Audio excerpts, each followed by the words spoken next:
hadith in Sahih Muslim that our Prophet ﷺ came across the Sahaba one day. They were sitting in the masjid. He came and they were having a heated discussion. So he said to them, "What are you discussing?"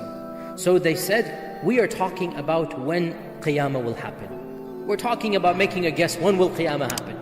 So the Prophet ﷺ said, "Qiyamah will not happen until you see its 10 signs." So now he said there are 10 signs that are directly linked to Qiyamah.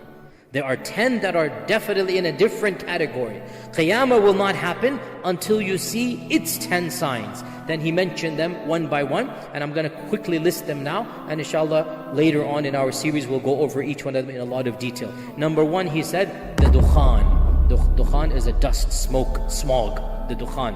And by the way, all 10 of these are specific. These are not trends. All 10 of these are one-off incidents. So these 10, it is a clear-cut sign. Something major is going to happen, catastrophic, cataclysmic, and everybody will recognize this is one of those major signs. So number one, the dukhan.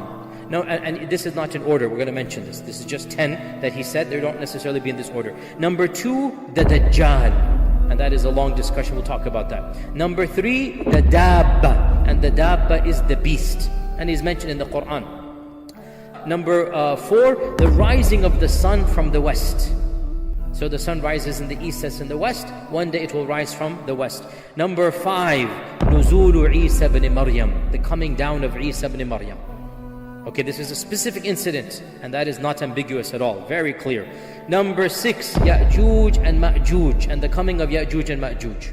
Okay, that is a major sign, and we'll talk about them and some of the problems that are raised by this issue. We'll talk about it very frankly when we get to inshallah. Number 7, 8, and 9, 3 zalazil, 3 earthquakes that will shake the world. There's going to be major. This isn't a regional earthquake. These are earthquakes that essentially the world will know it is an earthquake. 3 zalazil that will shake the world. In one hadith, each next one will be bigger than the first one. So it's going to be 3 consecutive earthquakes that are, the whole world will know that there is an earthquake taking place. And then he said, وَآخِرُهُنَّ, the last of these signs, number 10, the last of these signs is a blazing fire that will emanate in Yemen and will force the people towards Ard al-Mahshar, or the land of resurrection. The land of resurrection. The very last sign of Judgment Day will be the fire that will force people to gather in one place, and that will be the end of humanity in that one place, which is going to be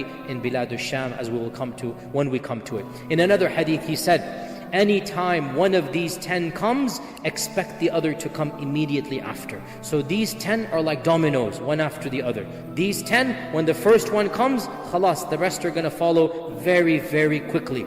And the first of these 10, without a doubt, is the coming of Isa ibn Maryam. This is the first of these 10. The first of these 10 is the coming of Isa ibn Maryam. And when Isa comes, the rest of these are going to come one by one, and that's it. Qiyamah will take place very shortly after the coming of Isa ibn Maryam. And the last of the minor signs links the first of the major signs. Let me repeat. The last of the minor signs links the first of the major signs. The last of the minor signs is the coming of the Mahdi. The coming of the Mahdi is the last of the minor signs. And the Mahdi will be alive and will interact with the first of the major signs, and that is who? Isa ibn Maryam. So, the Mahdi and the Isa will coexist at the same time, same place, interact with one another, and it is literally as if the minor is coming to an end and the major is beginning, and then that's it. The rest will go from there until Qiyamah.